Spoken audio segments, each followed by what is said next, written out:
Halo Sobat Trader, kembali lagi bersama Papa Didi di channel Didi Max TV dalam segmen Trader Clinic. Oke Sobat Trader, kali ini Papa Didi ingin membalas sebuah permintaan dari netizen yang ada di YouTube ya. Mereka menanyakan, Papa Didi tolong diulas dong tentang cara penggunaan MACD. Nah sekarang Papa Didi akan bahas MACD. MACD ini adalah singkatan dari Moving Average, Convergent, dan Divergent.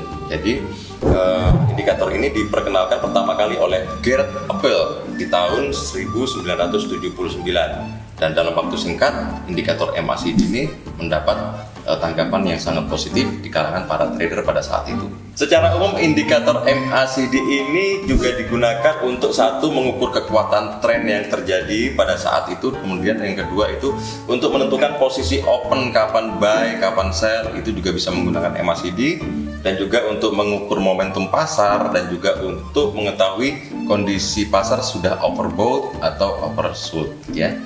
Untuk memunculkan indikator MACD ini, Sobat Trader bisa klik di sini di indikator list. Kemudian, nah di sini sob ada dua cara untuk menampilkan MACD, yaitu Anda bisa cari di oskilator ini. Nah di sini ada MACD, atau Anda bisa cari di custom sini. Di custom di sini juga ada MACD. Bedanya apa? Kalau di oskilator ini MACD-nya akan seperti ini. Jadi tampilan MACD apabila Anda mencarinya di oskilator, maka tampilannya akan seperti ini. Apabila Sobat Trader mencarinya di custom, di sini juga ada MACD. Nah, tampilannya beda, sob. Tetapi semuanya sama sebenarnya, parameternya juga sama, cuma tampilannya aja yang beda. Dan apabila diklik, maka tampilannya seperti ini.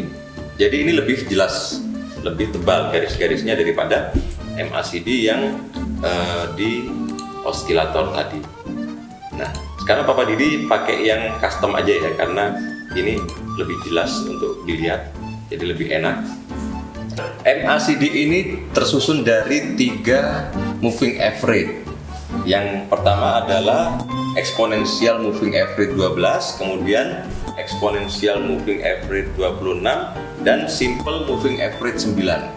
Jadi divisualisasikan dalam bentuk seperti ini untuk moving average yang eksponensialnya yang 12 sama 26 divisualisasikan dalam bentuk histogram jadi seperti ini. Kemudian untuk simple moving average-nya itu adalah garis yang merah ini, yang simple moving average 9. Nah, untuk MACD ini memiliki beberapa komponen sob, yaitu komponen dari zero line ini, yaitu garis 0, kemudian histogram, yaitu garis-garis vertikal yang naik turun ini, dan juga MACD signal line, yaitu garis merah ini. Ini adalah garis signal MACD-nya. Oke, MACD ini memiliki beberapa fungsi. Yang pertama adalah satu sebagai arah penunjuk tren. Jadi fungsi indikator MACD yang paling utama ini adalah sebagai penunjuk arah tren dan momentum pasar. Jadi ketika harga tren sedang naik, uptrend, maka area MACD berada di zona positif atau di atas level kosong. Nah, Papa Didi tunjukkan di sini. Jadi ini adalah tren harga naik atau bullish. Jadi berada di area positif atau di atas garis zero. Oke. Sedangkan kebalikannya, jika histogram ini berada di bawah garis zero ini berada di area negatif. Ini menunjukkan bahwa pasar sedang dalam keadaan bearish atau tren harga sedang turun. Semakin lebar histogram ini menunjukkan semakin kuat dari momentum pergerakan harga tersebut. Jadi apabila histogramnya ini semakin lebar, maka ini menunjukkan tren harga semakin kuat, baik bearish ataupun bullish. Fungsi MACD kedua adalah sebagai penunjuk entry. Jadi banyak trader juga ini menggunakan indikator MACD sebagai exponential moving average untuk mendapatkan konfirmasi entry yang lebih baik. Trader juga bisa menentukan posisi buy atau sell dari konfirmasi MACD dan EMA-nya. Jadi untuk buy, kedua garis EMA harus saling berpotongan. Jadi di sini Papa Didi akan tampilkan dulu untuk garis EMA-nya. Di tren sini,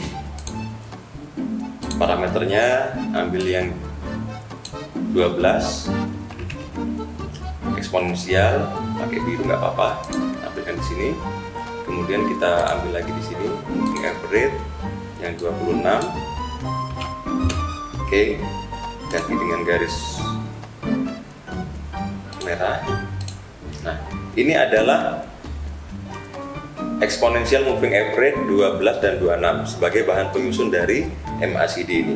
Ini sebenarnya pergerakannya sama, bisa dilihat dari apabila terjadi cross di sini, maka di MACD-nya juga berada di titik 0. Kita lihat lagi di sini, apabila terjadi cross di sini, maka di sini juga menunjukkan 0. Ini artinya bahwa sebenarnya MACD yang histogram ini juga sama dengan EMA yang 12 dan 26 di moving average. Jadi sob, untuk menentukan posisi buy, dua garis EMA ini harus berpotongan. EMA 12 dan EMA 26-nya ini harus berpotongan dan mengarah dari bawah ke atas. Jadi di sini adalah sinyal untuk buy. Begitu juga sebaliknya, jika garis EMA biru dan merah ini atau EMA 12 dan 26 ini berpotongan dari atas ke bawah, itu menunjukkan sudah terjadi sinyal sell. Jadi Anda bisa menentukan posisi sell dari melihat perpotongan dua garis MA ini, MA 12 dan MA 26-nya. Apakah cukup seperti itu saja? Tidak, karena perlu dikonfirmasikan dengan MACD-nya. Jadi bagaimana cara menentukannya? Kita lihat di sini sob untuk MACD-nya. Apabila garis merah ini sudah melepaskan diri dari histogramnya, maka ini adalah sinyal sell. Seperti ini. Di sini di garis EMA-nya terjadi perpotongan dan MACD-nya ini dari garis merahnya sudah melepaskan dari histogramnya, maka ini adalah sinyal untuk ambil posisi sell. Begitu juga sebaliknya sob. Jika sudah terjadi persilangan antara garis EMA biru dan merah ini dan mengarah ke atas, sedangkan di MACD-nya ini garis merahnya sudah melepaskan diri dari histogramnya, maka di titik inilah Anda bisa ambil posisi buy dan bisa dilihat harga mengarah ke atas. Oke. Ketiga sob adalah sebagai pengukur momentum. Jadi selain untuk mengetahui pergerakan harga arah tren, indikator MACD ini juga dapat digunakan untuk mengetahui kondisi momentum di pasar. Jadi momentum itu dapat diketahui dari batangan-batangan yang terdapat di histogram tadi. Oke sob, ketika tren harga baru itu terbentuk di pasar, itu ditandai di histogramnya dengan batangan-batangan ini yang pendek, kemudian makin lama semakin membesar. Dan puncak tren itu terjadi apabila sudah ada batangan yang paling panjang yang terjadi di histogram. Nah, itu adalah puncak tren. Dan kemudian semakin lama semakin pendek, itu artinya menunjukkan bahwa tren semakin melemah. Jadi cara membacanya seperti itu sob, untuk mengetahui perubahan tren di pasar menggunakan histogram pada MACD. Nah, fungsi keempat adalah sebagai osilator, yaitu fungsi ini sebenarnya masih berkaitan dengan kemampuan MACD sebagai pengukur momentum. Hal ini karena trader masih harus membaca histogram untuk mengetahui kondisi overbought dan oversell pada market. Mudah saja, misalnya trader menggunakan puncak area MACD di area positif itu sebagai overbought dan serta menggunakan puncak area MACD di area negatif itu sebagai oversold. Jadi contohnya kalau dicontohkan di platform ini seperti ini. Jadi puncak di area positif atau di atas garis zero ini menunjukkan bahwa sudah terjadi overbought. Apabila sudah terjadi overbought, maka pelaku pasar cenderung akan mulai melepaskan posisinya sehingga harga kemudian makin melemah, dan itu ditandai dengan semakin pendeknya batang-batang pada histogram ini. Begitu juga sebaliknya. Oversold ini apabila terjadi puncak di area negatif atau histogram berada di bawah garis zero ini. Di sini sudah mulai terjadi puncak oversold. Di sini para pelaku pasar sudah merasa bahwa ini sudah mulai jenuh untuk jual, dan kemudian bisa dilihat di sini harga kemudian semakin lama semakin pendek di batang-batang histogramnya ini. Ini menunjukkan bahwa tren diri sudah mulai melemah untuk kemudian akan digantikan menjadi tren bullish. Oke sobat trader, ada 4 fungsi di MACD yang sudah Papa Didi jelaskan sesuai dengan fungsinya, cara membacanya seperti apa. Semoga ini bisa dipakai ya untuk mempermudah strategi trading Anda. Dan jangan lupa untuk selalu subscribe channel Didi Max TV dan bunyikan loncengnya agar Anda selalu mendapatkan informasi atau notifikasi apabila ada video-video terbaru dari Papa Didi selanjutnya. Happy trading dan salam profit.